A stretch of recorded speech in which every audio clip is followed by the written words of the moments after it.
Olá, minha gente. Hoje, o Sinto Muito entrevista um ator que se diz o único negro da família e que vem falar de tabus sobre as emoções no mundo artístico.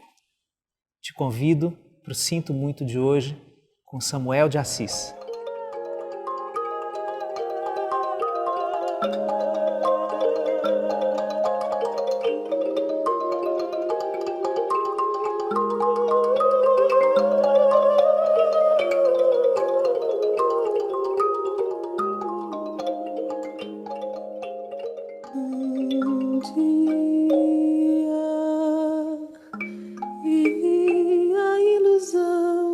Ser homem bastaria,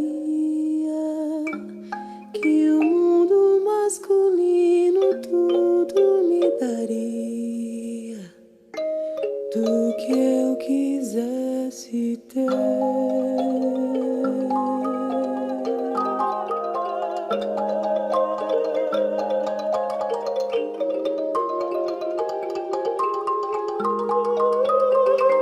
Samuel, muito obrigado por ter vindo. Pelo convite. Uma alegria receber você aqui. Eba. Me conta, como é que se gestou esse cara chamado Samuel de Assis? Que homem é esse? Uau! Que abertura, hein? Como se gestou Samuel? O Samuel é um misto de tanta gente, de uma família criada e unificada de uma forma bem... Como que eu vou dizer? De uma forma bem conceitual, bem careta, digamos, sabe? Que saiu desse seio e transgrediu isso, sabe? E hoje em dia é dono de uma liberdade que foi difícil de conquistar e difícil de manter também, né? Samuel, cara... Que pergunta, hein? A gente está só começando. A gente está só começando. É isso, acho que... Samuel é um cara cheio de energia, sabe? Essa energia não podia existir dentro da sua família? Podia e sempre existiu, na verdade. Mas ela tinha que transbordar, sabe? Ela me fez transbordar. Assim, isso não dentro dentro desse universo que eu tô falando, não tem culpa, não tem... Ela apenas era maior, entende? Essa energia, essa Você sempre se deu conta vida, dela? Eu sempre me dei conta dela, desde a minha infância. Mas lidava com isso como? Quando você percebia que precisava transbordar, mas ainda talvez não tivesse o espaço poder para isso. Eu sempre fui muito calmo, né? Eu sempre fui um cara, digamos, se é que isso é possível, calmo. Então eu acho que eu aprendi a lidar com essa espera. Tipo, o momento certo vai ter. Eu tô falando isso hoje, né? Hoje. Claro que na época eu não tinha essa sabedoria de dizer, não, o dia certo vai chegar. Eu imagino que na época você devia ficar ansioso, puto da vida. Sim, muito. Eu ficava muito sozinho. Ficava. Eu fui uma criança muito feliz, eu tinha muitos amigos, eu tinha minhas duas irmãs mais velhas, meus irmãos mais novos vieram bem depois, mas eu tinha muita felicidade, mas eu tinha muito mais do que hoje em dia, inclusive os meus momentos de solidão, sabe? E o que você sentia nessas horas? Isso era parte do Samuel que a gente está vendo hoje? Samuel, isso tinha uma certa angústia nisso às vezes. Mas era bom ao mesmo tempo, eu não sei porquê. Essa angústia me fazia criar, eu sempre fui um moleque que eu brincava muito sozinho. Eu criava as minhas brincadeiras ali, Brincava de quê sozinho, Samuel? De profissões era o meu predileto. Assim, então, tipo, hoje eu ia ser capitão da polícia, como meu pai era na época. Isso já era um laboratório. Já era um laboratório, então eu brincava de ficar ali imitando meu pai sozinho e eu tinha milhões de pessoas imaginárias, né, obviamente ao meu redor. Então hoje eu vou ser dentista, então eu tinha lá meu paciente, né. Eu já fazia esse negócio de arte aí, desde esse negócio de idade aí. E quais foram as necessidades que você sente que a sua alma tinha desde o início, desse transbordamento que você sentia que precisava acontecer em você, mas o que disso ainda não era visto pela família? Tinha um negócio que eu me perguntava muito quando eu era criança. Na minha época, a escola era muito decorativa, né? A gente decorava muito as coisas. Então eu me perguntava por que a gente nasce, aprende as coisas decorando, aí cresce, começa a namorar, aí casa, tem filho e morre. Tipo, eu sempre me perguntei por que a vida tinha que ser só isso. Acho que eu queria mais do que decorar e casar. Sabe? Eu queria mais. E eu não sabia o que eu queria, se você me perguntar. Mas o que era esse mais? Eu não faço a menor ideia. Hoje você faz? Talvez alguma coisa, ou talvez eu esteja começando a compreender. Você está com que idade, Samuel? 35. 35. E eu não sei, hoje em dia, eu acho que assim, a primeira coisa que me pega, que eu acho que é uma coisa que eu vou tentar dar para os meus filhos a primeira coisa é essa, assim, essa liberdade desse mundo de dizer, olha, você aqui nasce, você aqui está sendo criado para um mundo, que é você quem vai desenhar, mas você não tem nenhum caminho pré-determinado aqui por nós, seu pai e sua mãe, sabe assim? Que era muito o que eu sentia quando... E repito isso 1000 vezes, não existe culpa nessa história. Sim. De ninguém. Todos foram criados assim, era a sabedoria e a inteligência que eles sabiam passar. Sim. E isso é uma coisa que eu quero passar para os meus, sabe assim? Tipo, o mundo é muito maior, vai pro mundo. Vai se lascar aí, vai quebra a cara e... Você está falando de duas coisas. Uma coisa é você poder dar asa para um filho, né?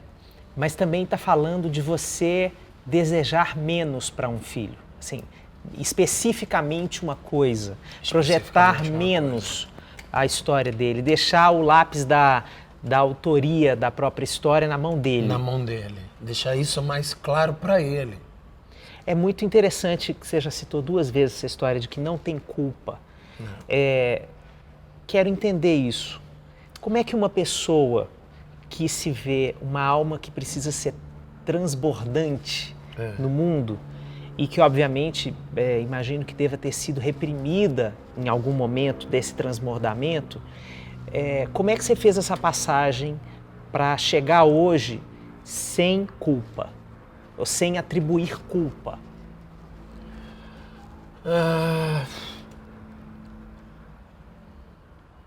Eu fui criado assim, por muitas vezes impositivamente, com uma máscara de liberdade. Então meu pai dizia, eu lembro muito do meu pai dizendo para mim, eu sou o seu melhor amigo. Eu sou o seu melhor amigo, você sabe disso. E eu dizia, tá, mas, né, tá tudo bem, você é meu melhor amigo, você não precisa ser tão reafirmado o tempo todo, sabe? Assim? E então, eu sempre busquei a conversa. Apesar do meu pai não ser muito de conversar, meu pai sempre foi muito calado, muito fechado, muito na dele. Eu sempre busquei muito essa conversa. E eu acho que eu aprendi a lidar muito com pessoas, observando ele tendo que lidar com meu pai, porque era sempre um rebolado conversar sobre assuntos delicados com ele, sabe? E no fundo, por eu saber tanto por eu ter tanto essa ginga de conversar com ele, ele sempre sabia, ele sempre soube que eu era uma alma transbordante, já que a gente está usando esse termo. Pode usar outros. Não, eu adoro esse termo. Aliás, vou usar pro resto da vida depois de hoje. E quando ele sempre soube disso. E então, quando eu cheguei para romper isso, foi quase que uma constatação, tipo, olha, sabe a alma transbordante que você conhece? Chegou a hora dela transbordar. Tem que ser aqui. Não podia ser antes. E ele era a grande figura? Ele sempre, até hoje, meu pai é o meu tudo, assim. Meu braço direito, esquerdo, perna direita e esquerda, assim. Ele é meu tudo. Então, foi difícil, foi muito difícil. Foi difícil para ele também, imagina. Muito, talvez muito mais do que para mim. O que você acha que foi mais difícil para ele? Para ele entender sobre a sua alma? Desapegar. Meu pai não é uma pessoa muito desapegada, né? E quando ele se separou da minha mãe, eu tinha 2 anos de idade e a gente ficou com ele. Aos 18 anos, quando eu disse vou sair de casa, para ele foi quase uma traição. Ah, e ainda tem um agravante, porque quando eu falei vou sair de casa, eu estava vindo para São Paulo e minha mãe morava em São Paulo. Então, na cabeça dele existia uma coisa do tipo, ficou maior de idade, tá me largando para ir morar com a mãe. E eu não estava vindo morar com a minha mãe, coincidiu de ambos decidirem morar em São Paulo, foi só isso. Apesar de ter morado 1 ano e meio com a minha mãe. E então foi muito difícil em todos os sentidos. Ter o filho, o homem mais velho dele saindo de casa, tá indo morar com a mãe, ainda que seja por um tempo, tá indo fazer teatro, né? Imagina isso para um coronel da Polícia Militar que queria que o filho fosse do Exército. Imagina, meu filho vai ser viado, vai fumar maconha, vai fazer tudo de errado. Sim. Então, para ele foi bem difícil. Bem difícil. Você tem muitas facetas na sua trajetória, na sua biografia, na sua forma de levar a vida. E também tem muitos pedaços da sua identidade que eu acho que precisam ficar claros aqui, que são coisas que te compõem muito fortemente, né? O fato de você ser negro, E o único da minha família. E o único? O único. Minha família é toda... Meu pai é um mulato mais claro, minha mãe é uma mulata mais clara, minhas 2 irmãs são brancas e meus 2 irmãos são mulato bem claros também. Uhum. Então, assim, de ser o único negro, o único ator, e em termos religiosos, você também é diferente deles? Também sou diferente deles. Religião foi uma coisa que meus pais nunca... Foi um ponto que eles sempre me deixaram a gente muito livre, né? Meus avós eram muito religiosos e eu lembro que eu tinha 9 anos de idade, eu pedia para o meu pai me acordar todo domingo, 6 da manhã, para eu ir para a missa, porque o meu sonho era fazer a primeira comunhão. Então eu ia sozinho para a missa todo domingo, aos 9 anos. E eu estudava no colégio religioso, né? E eu fiz a primeira comunhão aos 10 e parei de frequentar. Depois eu descobri que eu queria ir na missa só para fazer a primeira comunhão mesmo. E aí parei. E aí aos 12, minha madrasta começou a me levar pro centro espírita, kardecista, que ela é kardecista. E uma das coisas que me fez ficar quando ela começou a levar foi porque eu comecei na doutrinação lá infantil e tinha curso de teatro. Aí eu falei, opa, pelo menos aqui tem um negócio que eu gosto. Aí comecei a doutrinação espírita para fazer o cursinho de teatro, a aulinha de teatro que tinha ali naquele centro que ela me levava. E fui criado no kardecismo mesmo. E agradeço muito, porque eu amo a religião kardecista, sou um forte adepto e tudo. Mas quando eu cheguei aqui em São Paulo, quando eu fui trabalhar no Teatro Oficina em 2004, aí eu conheci o candomblé. E o que o candomblé fez por você? Explodiu, me deu uma explosão de vida, assim. Te transbordou? Me transbordou. Acho que minha alma transbordou pela segunda vez, assim, sabe? Mais do que quando eu saí de casa. Foi quando eu cheguei e eu olhei e eu brincava, né? Brincava com aquelas energias, com aquelas forças da natureza. E eu falei, eu preciso entender o que é isso, eu preciso saber o que é isso, de que eu tô falando, porque em todas as peças da oficina se fala muito sobre, né? Sobre os orixás, sobre tudo dessa religião. E aí eu falei, eu preciso conhecer isso. E aí eu fui conhecer. E aí eu tive o meu primeiro pai de santo, comecei a entender o que era essa religião, comecei a viajar mais nela. E agora eu faço parte de uma casa onde eu tô, assim, numa felicidade plena, assim, minha vida é antes e depois que eu descobri essa religião, sabe? É muito legal, me acendeu. Mas você sente que as suas emoções, por exemplo, ficaram diferentes para você mesmo depois do candomblé? Depois do encontro com esse pai de santo, por exemplo? Muito. Porque eu tô partindo de um pressuposto que trabalhar a espiritualidade também é trabalhar as emoções. Também muito. Isso para mim é muito óbvio, assim. Me ajudou em tudo. Eu lido com emoções 24 horas por dia. Exatamente. Não é? Meu trabalho é esse. E a gente fica com uma emoção muito mais aflorada. Tudo é muito mais à flor da pele. Sabe? Tudo é muito...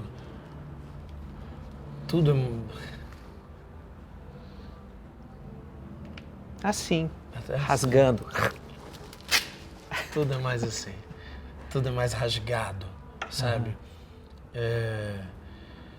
Quando a gente está com a nossa espiritualidade muito cuidada, a nossa energia vital, ela está mais alinhada. Consequentemente, você está mais alinhado. Se você está mais alinhado, você consegue transpassar pelas suas emoções mais facilmente. Isso diretamente melhora o seu ator. Sim. Tem alguma emoção que para você é mais difícil de sentir? Muita. Tem uma que é muito absurda, que eu sofro muito toda vez que eu estou fazendo algum personagem que eu tenho que usar, que é a raiva. Por que, Samuel? Não sei, assim, eu normalmente quando eu tenho que fazer personagens, eu nunca passei para fazer um vilão, por exemplo. Teve uma fase que eu estava fazendo muitos testes para cinema e eu fazia assim, uns 9 testes seguidos para fazer dono de morro, para fazer bandido, para fazer caras violentos. Eu perdi todos, não passei nenhum. Porque eu não sou uma pessoa agressiva. Então, eu tenho um estereótipo, né? Eu morava no Rio de Janeiro, o sotaque carioca é um sotaque fácil de pegar para eu ter que fazer. Então, assim, eu tinha o sotaque carioca, eu tenho a malandragem carioca, eu sou preto, e então o que eles vão me chamar para fazer? O cara do morro. E eu não vou passar. Mas e aí era muito estranho isso. Eu fiquei por muito tempo mal com isso, sabe? E aí fui trabalhando isso. E hoje, se você me perguntar, hoje você consegue fazer? Sim, consigo. Mas ainda hoje, ainda é um caminho que é muito mais árduo para mim. A minha preparação para um cara desse é muito maior. Sim. Então, assim, qual foi o caminho que eu consegui fazer?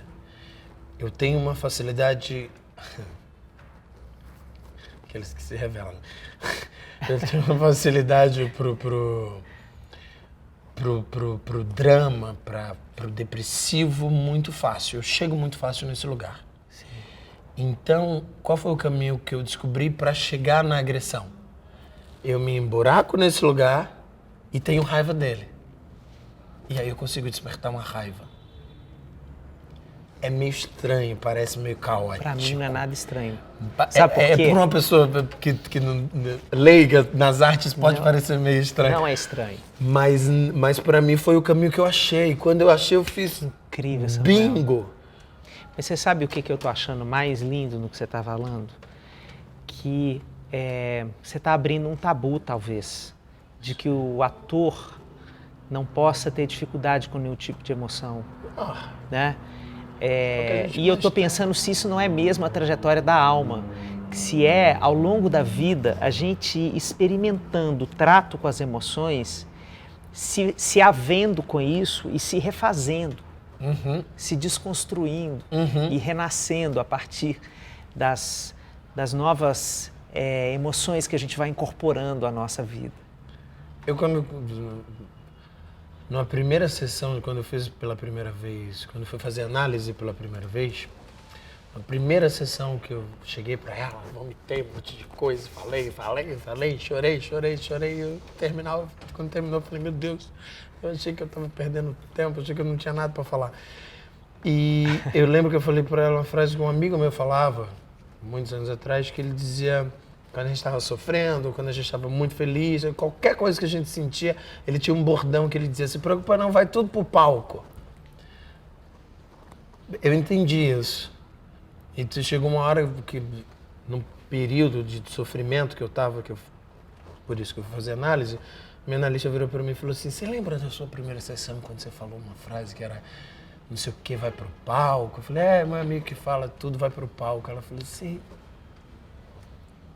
Isso, já foi pro palco? Aí eu falei, nossa, é mesmo. Eu tava sentindo uma dor muito grande. E aí eu construí uma peça para botar aquela dor para fora. E a partir dali, a minha relação com o meu trabalho mudou, porque eu descobri que é uma via de mão dupla. As emoções que eu trabalho no teatro, na televisão, na minha arte em geral, em qualquer que seja, nos meus personagens, ela me ajuda na vida, a lidar com ela na vida, e essa que eu tenho que sentir, ou que eu estou sentindo e não sei como lidar na vida, eu boto no palco para ver de uma outra maneira. Eu terminei um relacionamento, sofri, botei no teatro, e quando eu vi no teatro, eu estava fazendo o papel do outro lado. E eu entendi o outro lado. O que o teatro te ajudou a entender sobre ser homem? Tudo. Essa dificuldade em lidar com as emoções, que foi uma coisa, no meu caso, muito vivida na minha história. Meu pai é uma pessoa que não sabia lidar com as emoções. Minha mãe vem de uma família muito conservadora e muito travada em relação a todos os sentimentos. Eu vim dizer eu te amo pro meu pai pela primeira vez quando eu já não morava mais com ele. E por telefone. E ele ficou, tá, beijo. E ele não sabia como lidar com aquilo. Então, aprender a lidar com os meus sentimentos foi o que me ensinou a ser homem. Tem jeito melhor da gente terminar com essa frase. Essa você pode levar para analista. E pode levar para o palco, por favor. Sempre. Obrigado pela entrevista. Obrigado. Muito obrigado. Adorei.